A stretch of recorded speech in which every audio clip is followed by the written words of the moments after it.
Boa noite, meus irmãos. Antes de começarmos os trabalhos, nós temos um recadinho do departamento assistencial. É que, como todos sabem, nós atendemos a famílias que são cadastradas e todo mês nós entregamos a elas uma cesta básica.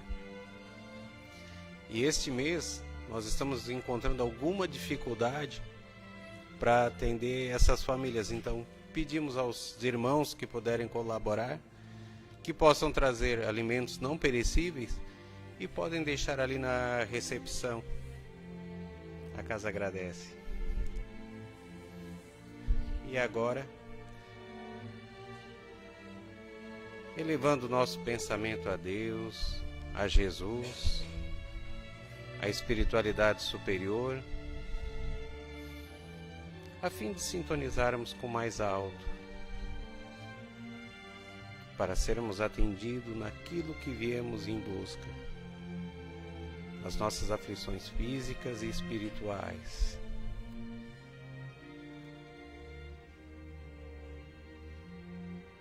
Para sintonizar com o mais alto, nós vamos em pensamento fazer a prece que Jesus nos ensinou.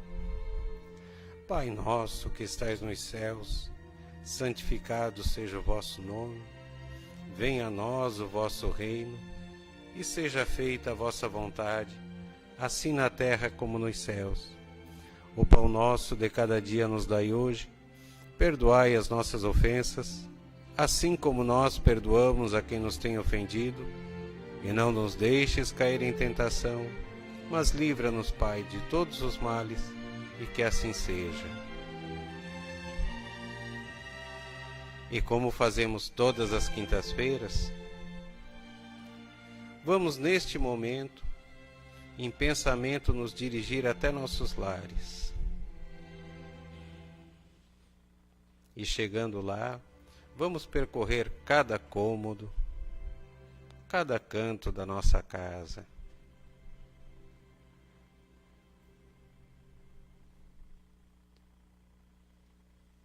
Vamos mentalizar também nos nossos familiares que lá ficaram,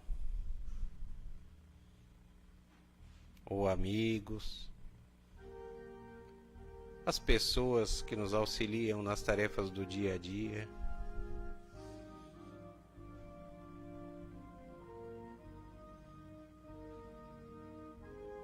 Que todos possam receber os benefícios que nós outros também encontramos aqui no Círculo da Luz.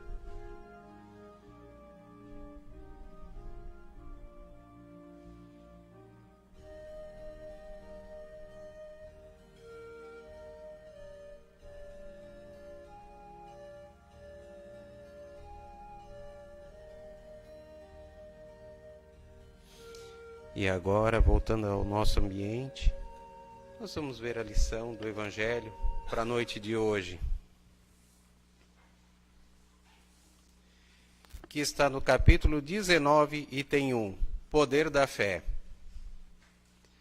Quando ele veio ao encontro do povo, um homem se lhe aproximou e, lançando-se-lhe de joelhos a seus pés, disse: Senhor, tem piedade do meu filho, que é lunático e sofre muito, pois cai muitas vezes no fogo e muitas vezes na água.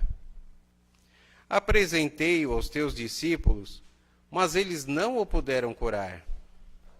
Jesus respondeu dizendo: Ó raça incrédula e depravada, até quando estarei convosco? Até quando vos sofrerei? Trazei-me aqui esse menino. E tendo Jesus ameaçado o demônio, este saiu do menino, que no mesmo instante ficou são.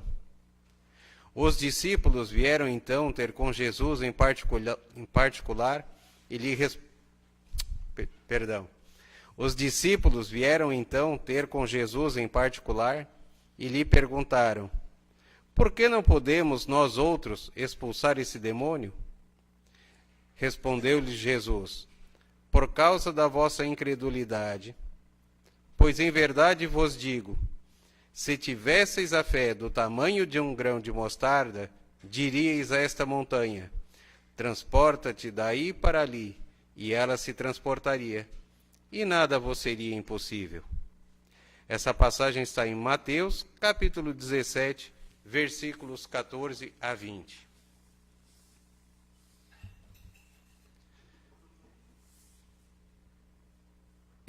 Essa parte do Evangelho tem o título Poder da Fé. Mas o que é a fé? É a nossa capacidade de acreditar, tanto no nosso potencial, que podemos fazer realizações, como na fé de que estamos o tempo todo sendo auxiliados por Deus. A fé é a eliminação da dúvida.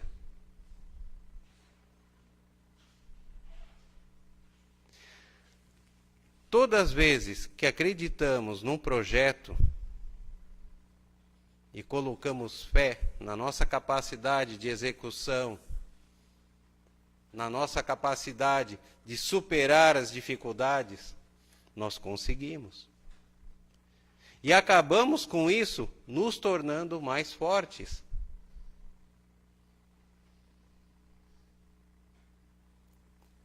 Enquanto, quando vamos executar algum projeto, quando vamos atravessar por alguma dificuldade e que vamos vacilantes, muitas vezes fracassamos.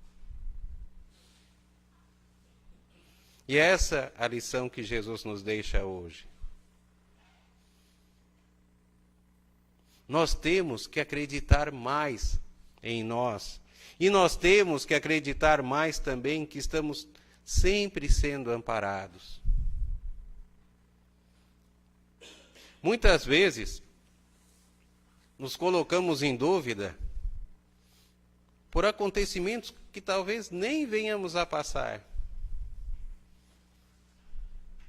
Vai 2 para a rua no serviço, pronto, eu já vou ser o próximo. Acontece alguma doença? Ah, meu Deus, e se acontecer comigo?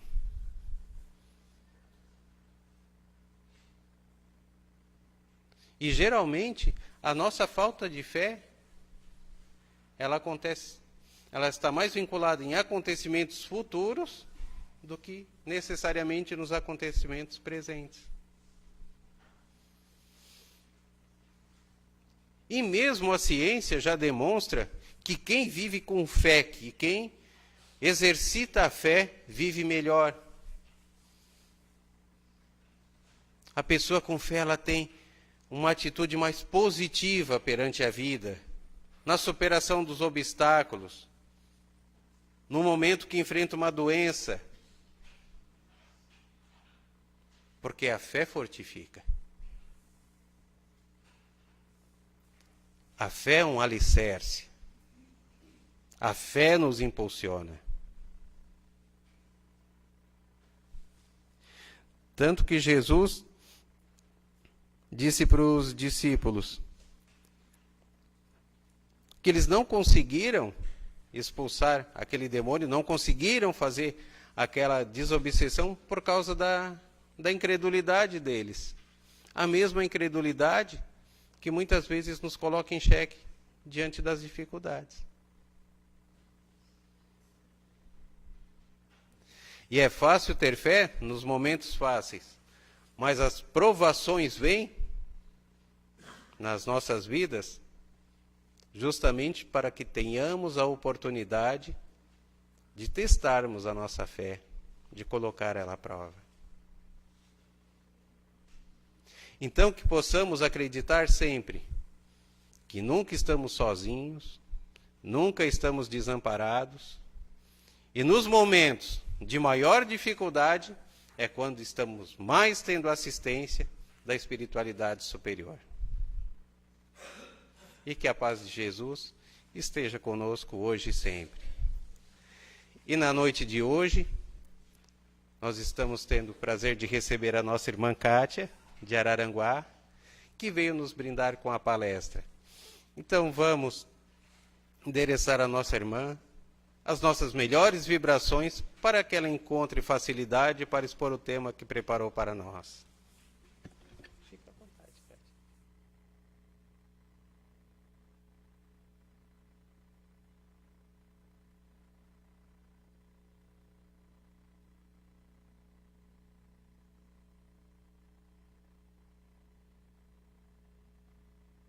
Boa noite, meus irmãos.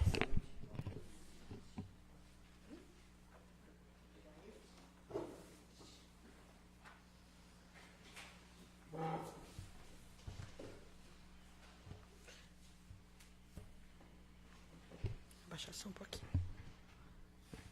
Boa noite. Que a paz do Mestre Jesus possa nos inspirar, nos amparar, para que possamos conversar um pouquinho sobre o seu Evangelho. Vamos aproveitar o gancho aqui da conversa inicial do nosso irmão, quando ele fala da fé.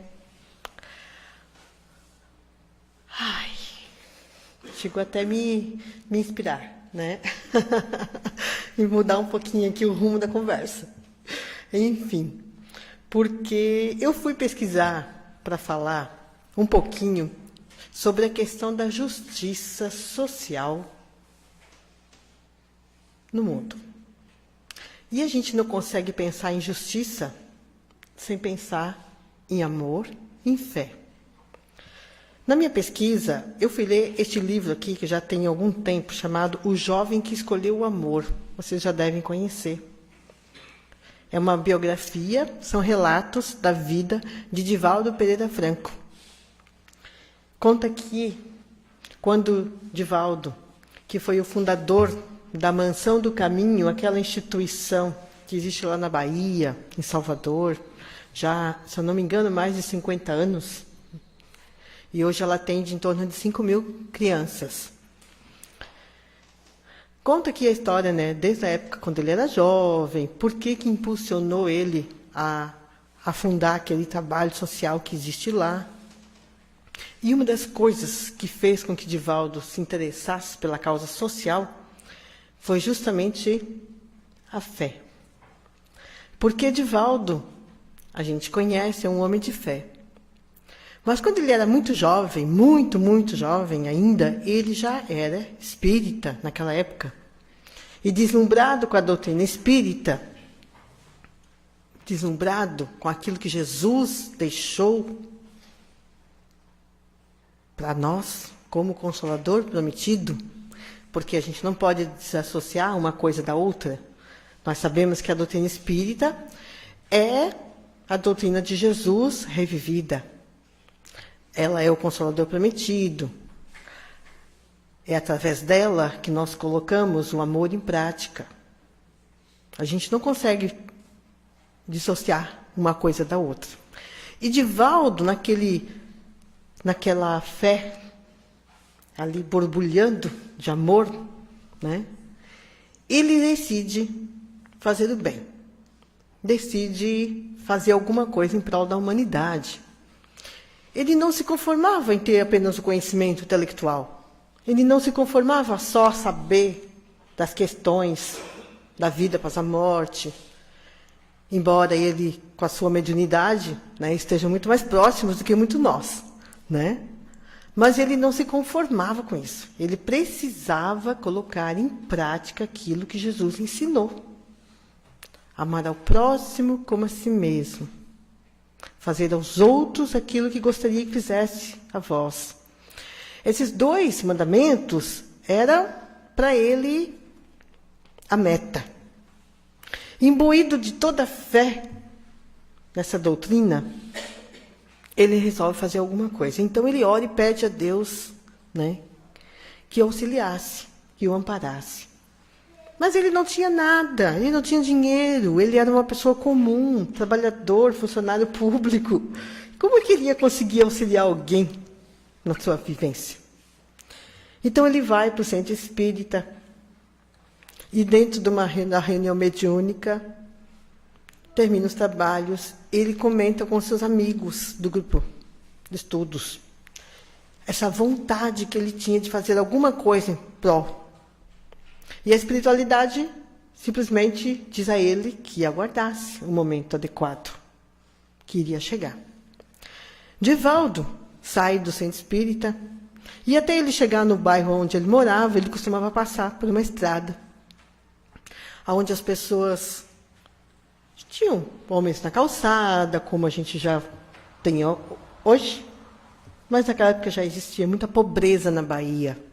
Salvador é uma cidade grande e a gente sabe, né, que o índice de pobreza ali é muito alto. Eis que ele está num ponto de ônibus esperando, e ele vê um senhor todo sujo, leproso, machucado.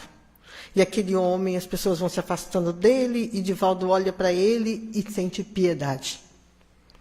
E pensa, e agora? O que fazer?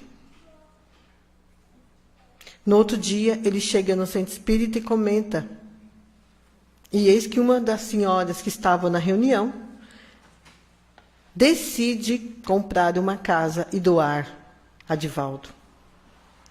Era uma taperinha bem simples. Ele, e naquela época, Nilson, que já era companheiro dele de estudos, decidem começar a abrigar aqueles que estavam nas calçadas. E ele leva aquele senhor para morar com ele. Ali eles comiam, eles dormiam, ali eles cuidavam dos doentes. Daqui a pouco foi chegando mais um, daqui a pouco foi chegando mais outro, e mais outro. Quando ele viu, ele já tinha ali um certo número, mais ou menos, se não me engano, 11 pessoas doentes. E ele resolve colocar uma plaquinha na frente, Abrigo de Jesus.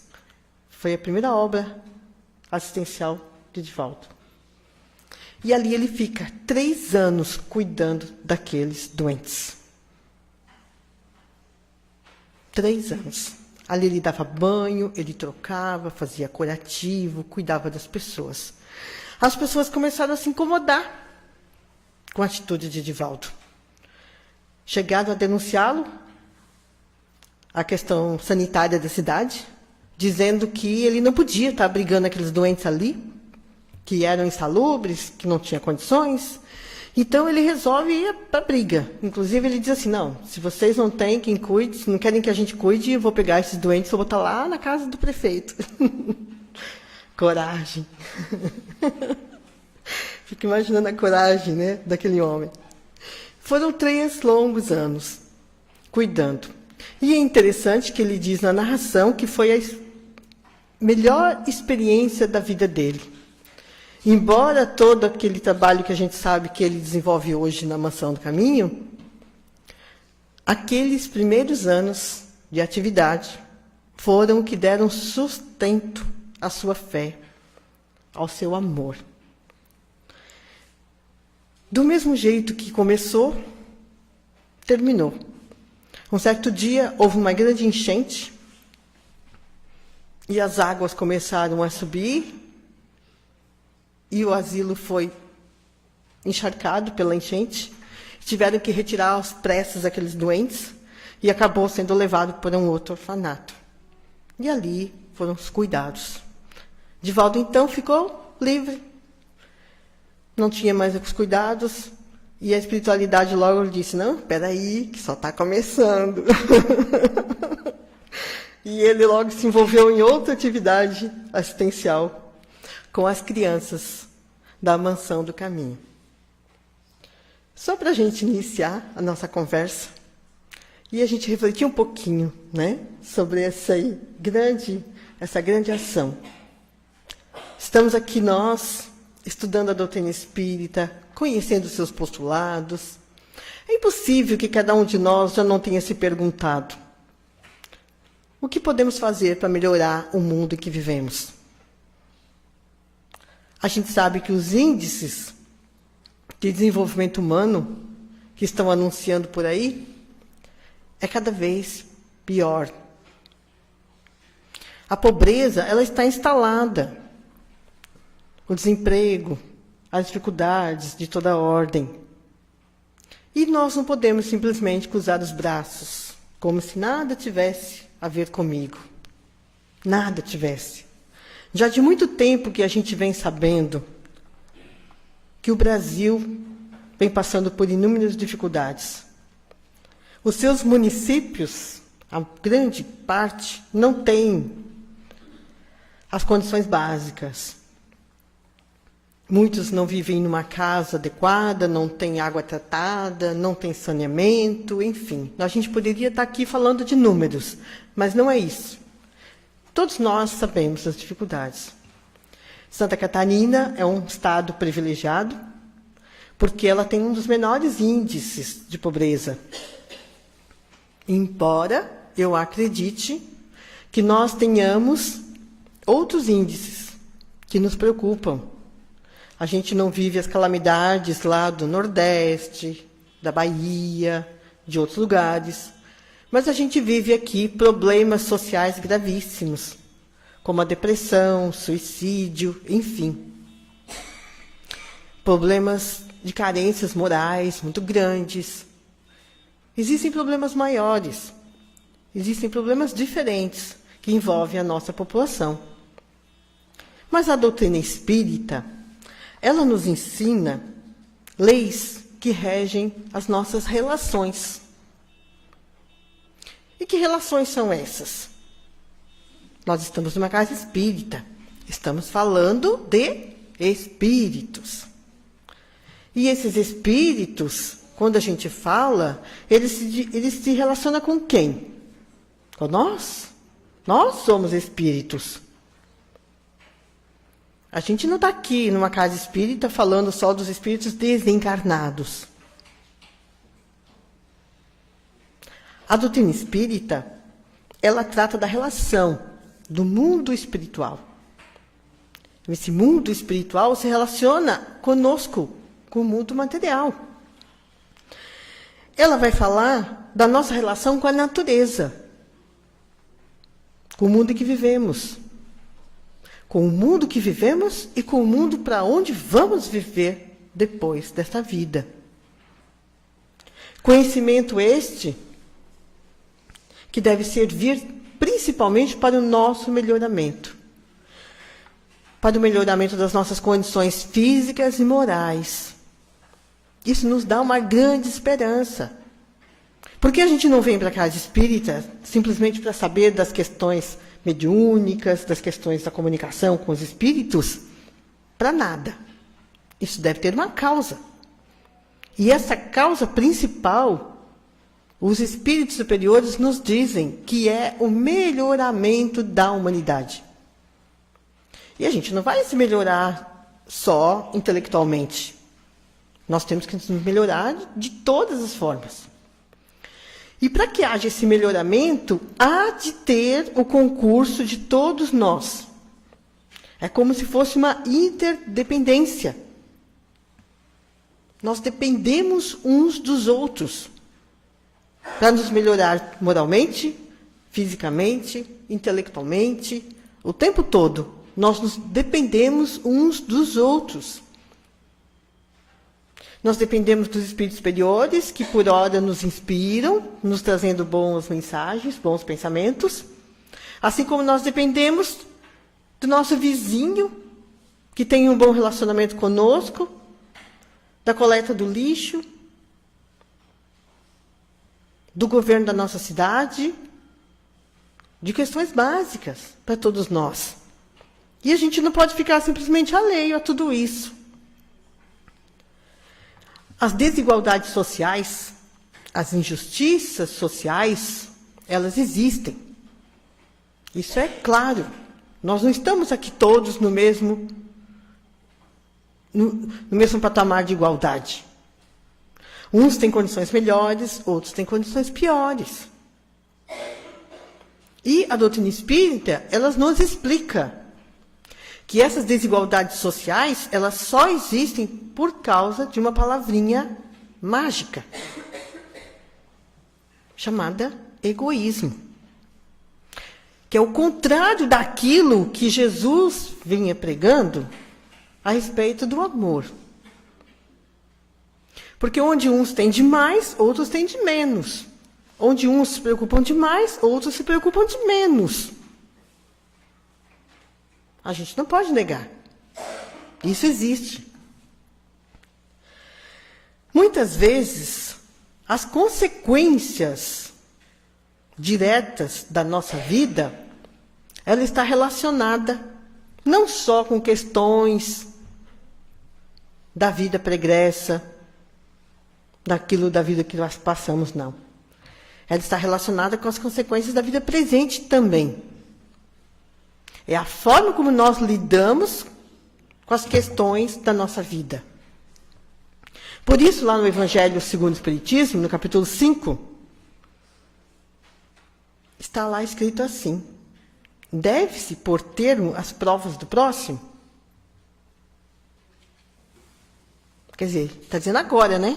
Deve-se pôr termo às provas do próximo, porque às vezes parece que quando a gente vê alguém passando uma dificuldade, de qualquer ordem, seja de saúde, seja de dinheiro, material, social, de qualquer ordem, nós temos na ponta da língua uma desculpa, a dizer assim, é justiça divina. Parece que caiu um raio naquela pessoa ali, puf, né? E ela nasceu com aquela dificuldade, ela tem que passar por aquela prova, então eu cruzo meus braços, não preciso fazer nada. Parece que eu não preciso me preocupar. Será? Será que Deus não colocou aquela pessoa passando por aquela dificuldade na minha frente para que eu possa fazer alguma coisa, mínima que seja? Será que não é o meu momento de prova, de provar o meu amor? Se é o momento de prova dela passar por aquela dificuldade, prova de passar pela resignação, por tudo isso, será que não é o meu momento de fazer a minha parte? Será? E sabeis até que ponto, ele pergunta, sabeis até que ponto as provas devem ir? A gente não sabe. Até que ponto que uma pessoa vai passar por uma determinada dificuldade? Ninguém sabe. Não será que parte do nosso trabalho nesta encarnação é trabalhar decididamente pela melhoria das condições sociais que vivemos? Não só das questões educacionais, espirituais, mas em relação às outras pessoas. Do ponto de vista espírita, a justiça, ela consiste no respeito aos direitos de cada um. Quando a gente diz assim, eu confio na justiça, eu estou querendo dizer o que com isso? Né? Eu estou querendo dizer que a justiça quer dizer que os direitos que as pessoas têm. Quando eu confio na justiça divina, eu sei que Deus, que tudo vê, que tudo olha, sabe de tudo, ele há de fazer alguma coisa. Não é assim? E quando a gente diz da justiça social que existe por aí, será que não é quando a gente pensa assim, então, eu sei dos meus direitos e sei que o outro também tem direito. E o respeito ao outro faria com que as condições do outro fossem um pouquinho melhor. Só que a gente sabe que o mundo não é assim. A gente sabe, né? Que o mundo não é assim. Nós estamos imbuídos aí de uma ganância muito grande. A gente tem passado por um consumismo enorme, onde a gente está colocando cada vez mais tudo aquilo que a gente empenha nas questões materiais. Porque se do meu supérfluo, daquilo que eu tenho a mais, eu tirasse um pouquinho e doasse, talvez não amenizasse o sofrimento alheio. Aquilo que nosso irmão falou no início, né? Das nossas cestas, a cesta básica, por exemplo. Né? Já escutei muitas pessoas dizendo, para quê, né? Existem outros tipos de caridade. Existe sim. Mas eu não consigo me desprender, às vezes, de algo tão pequeno, quanto mais coisas maiores na nossa vida. E por que é tão difícil de nós nos desprendermos? Porque nós ainda não entendemos o nosso compromisso com o outro. Nós não entendemos que nós temos um compromisso com o outro. Nós estamos vivendo aqui essa encarnação porque nós temos alguém sobre o nosso compromisso. Pode ser nossa família, pode ser nossos filhos, pode ser nossos amigos, podem ser aquelas pessoas que nos relacionam no trabalho, como pode ser alguém lá na rua, o vizinho, na esquina. Né? Para Divaldo, ele deve ter o compromisso dele um pouquinho maior. Né? Devia ser um pouquinho mais. Mas todos nós temos esse compromisso com o outro. E a gente não sabe ainda qual o grau desse compromisso. Assim como os espíritos superiores têm um compromisso conosco e nos auxiliam, nós temos um compromisso com alguém em particular. Temos, sim. Né? E a gente não consegue perceber que esse compromisso ele denota uma ação. Que eu tenho que sair de mim mesmo para entender o outro. A justiça social, a gente só entende quando a gente entende dois sensos. Um a gente chama de senso de equidade e o outro empatia. É muito famoso isso. Hoje em dia está se estudando muito essa questão. Equidade quer dizer o quê? A gente sabe que todo mundo vai alcançar os mesmos objetivos. Todas as pessoas têm mais ou menos os mesmos direitos, todos, né, vão... Mas aí a gente pensa assim, mas espera aí. Uns nasceram antes, outros nasceram depois. Uns nasceram pobres, outros nasceram ricos. Então, assim, esses direitos fica complicado. Todos seriam iguais. Porque tem pessoas que não têm nada, enquanto outros têm bastante. Como é que aquele que tem bastante tem o mesmo direito de quem não tem nada? Né? Então, assim, o princípio de equidade faz com que a gente consiga olhar para as pessoas de forma mais ou menos assim, diferente. Nós estamos vivendo momentos diferentes. E somos diferentes uns dos outros em muitos aspectos. Nas condições que vivemos, na forma como a gente vive nesse planeta, aqui essa encarnação. Então, a gente tem que respeitar essas diferenças. Porque a gente não veio aqui numa linha reta, nascemos todos juntos.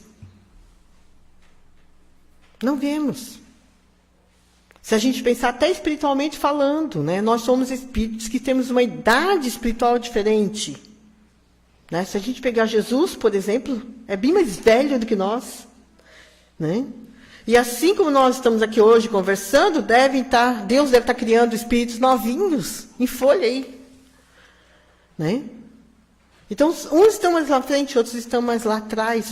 A gente tem uma certa diferença e tem que ser respeitada. Por isso que é tão difícil para nós, na nossa condição mental hoje, se colocar no lugar do outro, porque a gente não vive a situação do outro. Respeitar o outro é você viver exatamente aquilo que o outro vive, com a cabeça do outro. Quando a gente conseguir ter esse senso de empatia, muda o nosso conceito. Daí a gente entende por que aquela mulher que teve 8 filhos, ou de repente 12 filhos, não escolheu ter um. Né? Porque a condição dela é diferente da minha. Completamente, são N coisas aí que se envolvem. Por que aquela pessoa que tem uma dificuldade financeira e tem um monte de filhos para cuidar, aí de repente faz coisas que a gente julga e diz, mas eu não faria isso. Claro, tu não é a pessoa, tu não está no lugar dela. Tu não vive a experiência dela. Cada um tem a seu momento, a sua experiência de vida. Então, entender isso é empatia. Entender que somos diferentes, sim, uns dos outros. Um dos princípios fundamentais do Espiritismo, ele se baseia no ensinamento, como a gente falou, amor ao próximo como a si mesmo. E fazer aos outros o que queríamos que nos fizessem. E hoje em dia está existindo uma distorção muito grande disso. Que a gente escuta assim, não, mas você tem que primeiro se amar, para depois fazer aos outros, amar aos outros. A gente nem sabe se amar direito, e daí queremos amar o mundo. Né? Mas se Chico Xavier tivesse esperado ganhar na loteria para fazer o bem, ele teria feito? Se Divaldo, quando ele viu aquela pessoa na calçada, tivesse esperado ficar rico para comprar uma casa e auxiliar a pessoa que estava cuidando, ele teria feito? Se Madre Teresa de Calcutá resolvesse lá na Índia ajudar todas aquelas pessoas lá, esperasse ter as condições propícias, ela teria feito? Mas essas almas são almas especiais, né? Que amam o mundo. Pois é, elas amam o mundo antes delas mesmas. Essa é a diferença. Elas amam primeiro, porque elas sabem que se ela fizer para o outro, ela receberá de volta. Embora ela não faça isso com essa intenção, que é uma coisa muito automática. Mas a pessoa sabe que ela precisa fazer todo o bem que está ao seu alcance. Todo o bem. Todo. Esta é a regra de ouro de todas as religiões. Amar ao próximo como a si mesmo, fazer aos outros o que queríamos que nos fizessem, está em todas as religiões. Não está só no cristianismo. Todas as religiões, essa regra. Mesmo assim, a gente prefere mudar, ignorar, moldar de acordo com como a gente quer, como a gente gosta, né, para dar desculpas de fazer. Esse princípio, ele define o nosso compromisso em ação. Fazer aos outros, trabalhar para os outros, ensinar os outros, mudar as condições dos outros, levar benefícios para os outros. Porque no final a gente sabe que pela lei de causa e efeito, tudo que a gente fizer para os outros, nós teremos consequências. E essas consequências retornam para nós. Para atingirmos a justiça, precisamos mudar a nós, em primeiro lugar. Mudar o nosso comportamento, fazer algumas concessões, sabe? Concessão de tempo em favor do outro, concessão de dinheiro em favor do outro, concessão de comportamento também, né? Além disso, precisamos que esse princípio se aplique aos fundamentos e diretrizes de todas as instituições que existem. Foi o que Allan Kardec ele quis dizer quando ele falava da lei da solidariedade. E ele dizia que um dia, este fundamento iria mudar todas as instituições. E que instituição ele estava falando? Pensaram quando ele fala isso? Que instituição ele estava falando? Primeiro, de nós. Nós somos uma instituição. A primeira de todas, né? Segundo, a instituição é a nossa família. Depois, em consequência, o nosso ambiente onde a gente vive. Mas a gente sabe que o limite da pobreza, limite de pobreza, isso pelo Relatório de Desenvolvimento Social Humano da ONU, ele diz assim: o limite da pobreza está definido como a quantidade mínima de dinheiro que permitiria a um ser humano atender às suas necessidades básicas. Olha, esse é o limite de pobreza. Quando a pessoa tem o mínimo que garanta essas necessidades básicas. Então, a gente não é tão pobre assim, né? Embora existam pessoas muito pobres, né, que têm o mínimo do mínimo. Existe sim. Mas Allan Kardec, no Livro dos Espíritos, através daquilo que os Espíritos ensinaram, ele diz que a Terra produziria sempre o necessário, se o homem soubesse contentar-se. Se ela não supre a todas as necessidades, é porque o homem prega no supérfluo o que destina ao necessário. Né? Olha para a gente pensar no que ele fala. As principais causas, a gente sabe, né? O desperdício que existe por aí, a concentração da riqueza em poucas mãos, a corrupção que existe também, a gente não pode negar, né? A prioridade que é dada aos gastos militares, com a guerra, principalmente, né? Com a segurança, pagamento de dívidas públicas, enfim. Existe, assim, uma infinidade de motivos para existir a pobreza no mundo. Mas o Livro dos Espíritos, ele é enfático. Ele diz assim: numa sociedade organizada, segundo a lei do Cristo, ninguém deve morrer de fome. Ninguém. E a fome não existe por falta de alimentos. Ela existe por falta de recursos. Para que todos possam se manter e possam nutrir os seus corpos físicos. A fome é o principal índice de desigualdade. Mas ele não é o único. Porque há fome de educação, há fome de cultura, há fome de entendimento espiritual. Essa é a pior de todas, acredito eu. Porque eu já vi pessoas que passam fome das questões materiais, mas são espiritualizadas, mas conseguem entender a sua condição. E é muito bonito quando a gente chega, principalmente para fazer o evangelho, né? Às vezes eu costumo se levar uma cesta básica nesses ambientes, e a pessoa diz assim: não, mas eu vim por causa... Eu estava te aguardando por causa da palavra. E a gente sabe que aquela pessoa tem necessidades. Mas ela já se despertou para aquele momento.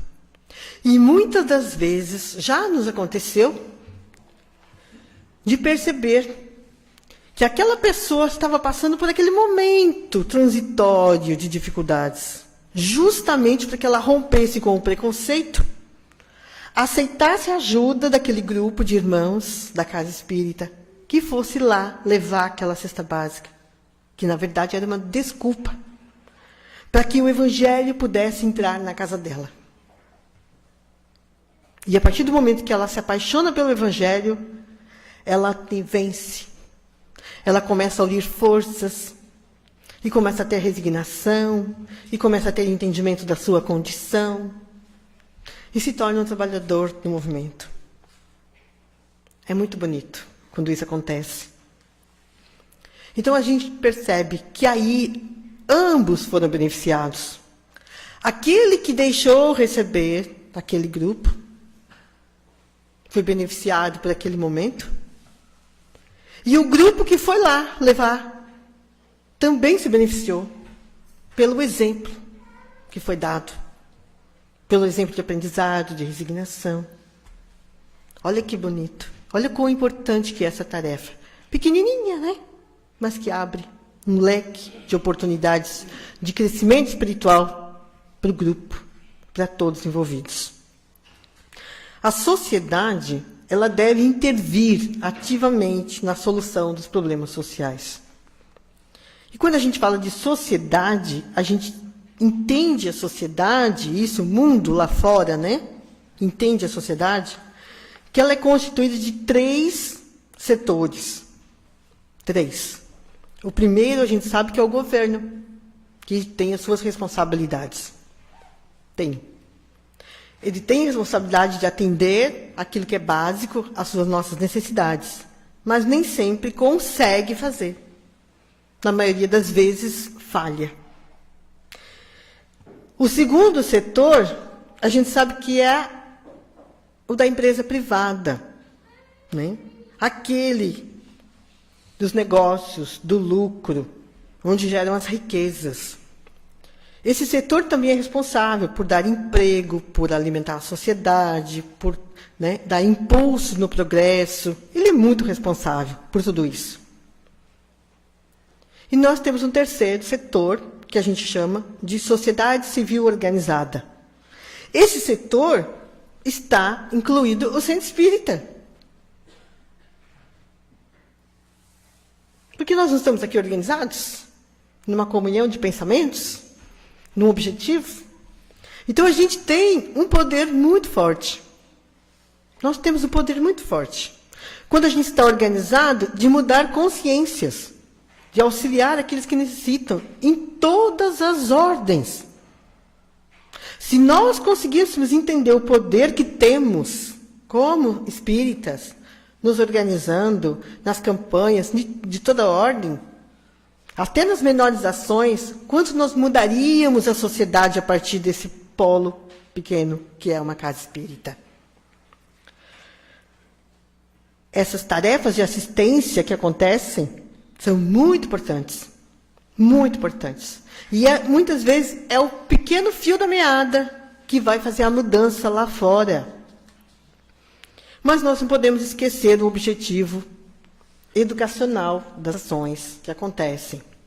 As ações assistenciais que acontecem dentro das casas espíritas, como, por exemplo, essa que o nosso irmão citou, de arrecadação de cestas básicas, ajuda aos mais necessitados, elas não podem ser isoladas, porque elas têm um fundamento, que primeiro é a educação, segundo é a capacitação de todas as pessoas envolvidas, para que elas consigam se sustentar de uma maneira digna, com o fruto do seu trabalho, para que elas consigam evoluir espiritualmente, moralmente, intelectualmente, para que lhe dá essa impulsão. Por isso que se diz que numa sociedade baseada na lei de Deus e da justiça, deve-se prover sempre o fraco, sem humilhação para com ele. Deve-se assegurar a existência dos que não podem trabalhar, sem deixá-los à mercê do acaso e da vontade. Essa é a base do trabalho que se faz. E nós podemos assumir pequenas responsabilidades. Por quê? Porque nós sabemos, em primeiro lugar, que o bem é a base do cristianismo e, consequentemente, do espiritismo. Por isso que Allan Kardec ele nos ensina que o espírito ele sofre por todo o mal que fez, a gente sabe, ou do qual ele é causador involuntário. Nós sabemos que tudo que a gente passa tem uma causa. E essas causas provavelmente foram algum mal que a gente tenha feito. Mas nós também sabemos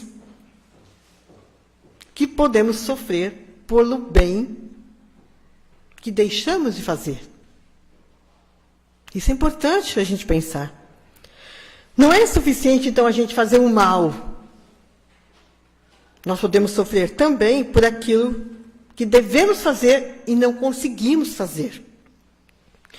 Por isso que nós nos esforçamos, por isso que temos que nos esforçar para melhorar e para fazer todo o bem que esteja ao nosso alcance. Não adianta a gente ficar se queixando do nosso governo, se queixando da política, se queixando dos problemas sociais que existem. Não adianta. Nós temos que começar por nós mesmos. Todos nós que estamos encarnados nesse planeta temos alguma responsabilidade, seja em grau pequeno ou em grau maior.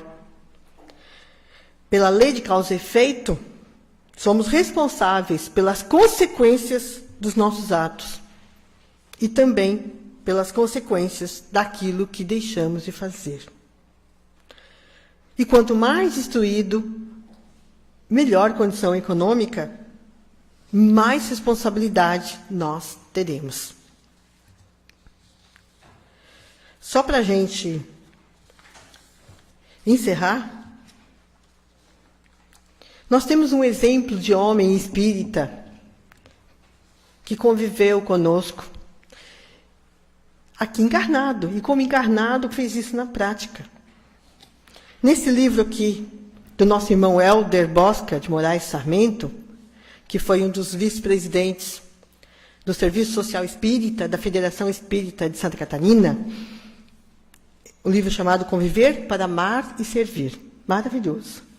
Maravilhoso. Ele coloca como exemplo para nós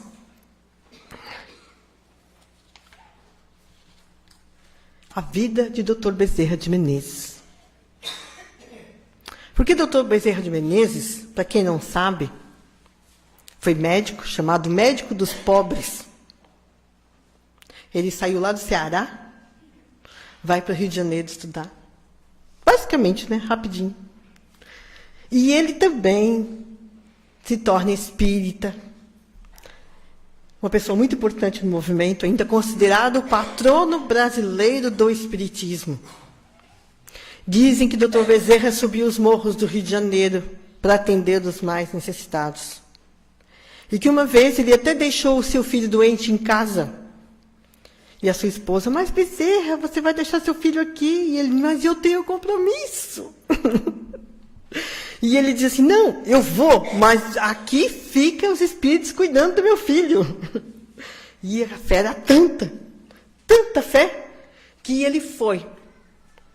Num dia ele não tinha dinheiro para comprar remédios. Ele tira o seu anel de médico e doa para uma pobre mãe que estava lá no morro. E Dr. Bezerra foi reconhecido aqui na Terra, muito reconhecido pelo bem que ele fez.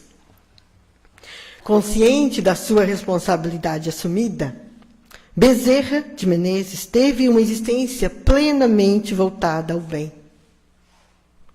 Em todas as suas atividades, familiares, sociais, profissionais, como médico, assistindo especialmente os mais necessitados, o que lhe deu o título médico dos pobres. Como político, atendendo aos interesses da nação e da sociedade em geral. E, posteriormente, como dedicado trabalhador do espiritismo, empenhado em seu estudo, na sua divulgação e na sua prática.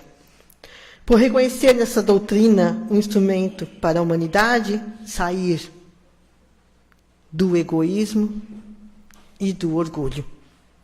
E que se encontra e construir um mundo novo, assentado na fraternidade e na solidariedade. Bezerra desencarna. Não me lembro a idade, mas já estava bem avançada. E dizem que quando ele chegou no plano espiritual, ele ainda estava lá, recolhido no hospital, desamparado, e ele escuta um coro de vozes cantando. E ele pede para ir até a janela. E quando ele chega, ele vê uma multidão lá fora. E em espírito ele consegue ver milhares de almas cantando glórias ao ente, amigo, que acabava de chegar no plano espiritual.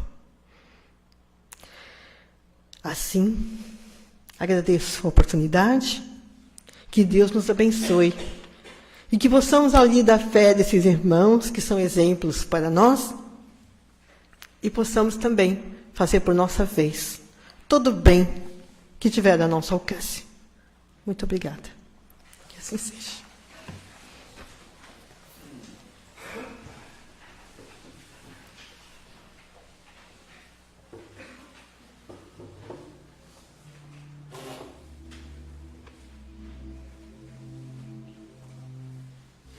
Nós que agradecemos a nossa irmã Kátia, que se dispôs a estar conosco nesta noite, trazendo essa mensagem que nos faz refletir sobre o nosso papel na sociedade, no mundo em que vivemos. Pois o capítulo 15 do Evangelho, ele fala, fora da caridade não há salvação. E caridade é nós nos doarmos um pouco pelos mais necessitados. Porque se eu ajudo alguém a ser melhor, eu estou ajudando que o mundo que eu vivo seja melhor também. E nesse momento, Vamos pedir pelas águas que se encontram nas bancadas, pelos nomes que estão nas urnas e pelos nossos irmãos que se encontram num leito de um hospital ou doentes em suas próprias casas. Vamos pedir também por aqueles que não puderam comparecer aqui esta noite, pelos que ainda sofrem nas sarjetas da vida, nos vícios, pelos que se encontram desempregados, pelas vítimas de todo tipo de violência,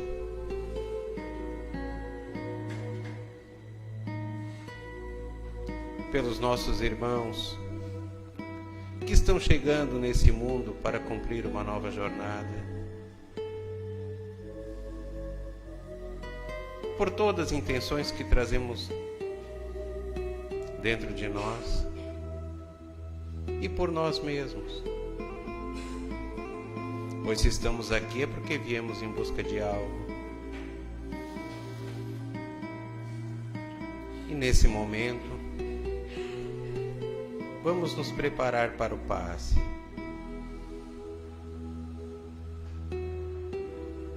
O passe que é um momento tão íntimo entre nós e a espiritualidade amiga,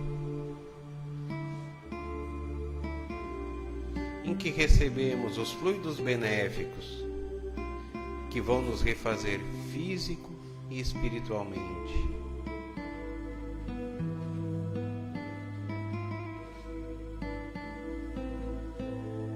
Vamos sentir essas energias renovadoras a penetrar todo o nosso ser,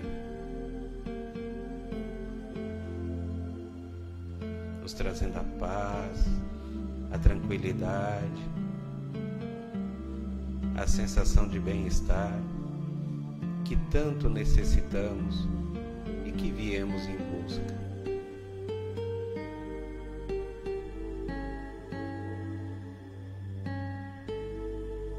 É a presença do amor de Deus em nós.